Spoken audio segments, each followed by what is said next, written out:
I grew up loving reading fantasy. I loved looking at images of places that I'd never been to. I loved trying to manufacture places I'd never been to. It seems like what I am doing now is very much the same mindset that I had growing up in terms of wanting to create an alternate reality or some other place. I began my career with the camera and film as my tool. Probably my most valuable tool right now is a computer mouse or a stylus and a pad. I still work with traditional materials. I'm very much a fan of the traditional printing press and use that a lot in my work, but I also use Epson printers, very large lacquer-based canvas printers, digital technology, but I always try to have the look that these works were not digitally created. If I were to do this in traditional painting media, if I had a brush, if I had a canvas, everything I was doing, nobody would question. However, I come from it from the aesthetic and the history of photography. Over the past 25 years, the trajectory of my work has involved questioning the veracity of a photographic image. And even though people know that what I'm doing is not real, the fact that I'm telling them it's a photograph, they're bringing all sorts of questions to it because I'm saying it's a photograph. It's like making a movie. You're trying to get the semblance of a reality that never existed, and you're trying to get your viewer to believe in that reality. I'm going to try to work and create something that's totally fake, and by introducing the element of the photograph in it, have the viewer sit there and question everything that they're seeing.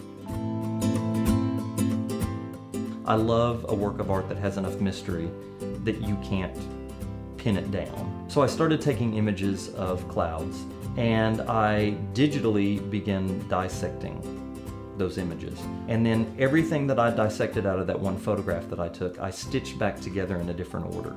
Nothing was added, nothing was taken away, but it was reordered. And what I was ending up with were these clouds that looked fantastically fake, yet every single element of them was something that actually existed. I went from clouds to seascapes, because seascapes, very much like clouds, are never the same. I approached that from the exact opposite end of the clouds. And so conceptually I was wondering, could I make a fake photograph look totally real?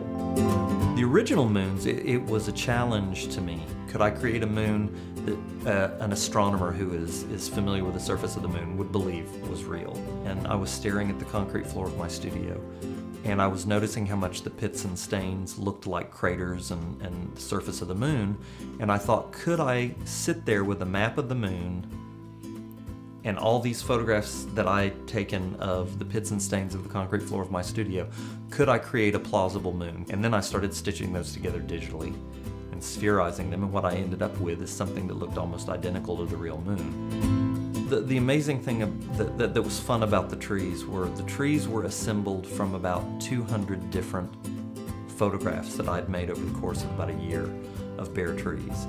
And I took bits and branches of each one of those and literally cobbled together a tree that I tried to make look as real as possible.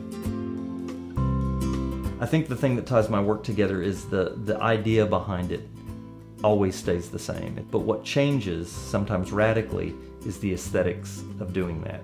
I try to give the viewer just enough to fill in the gaps on their own.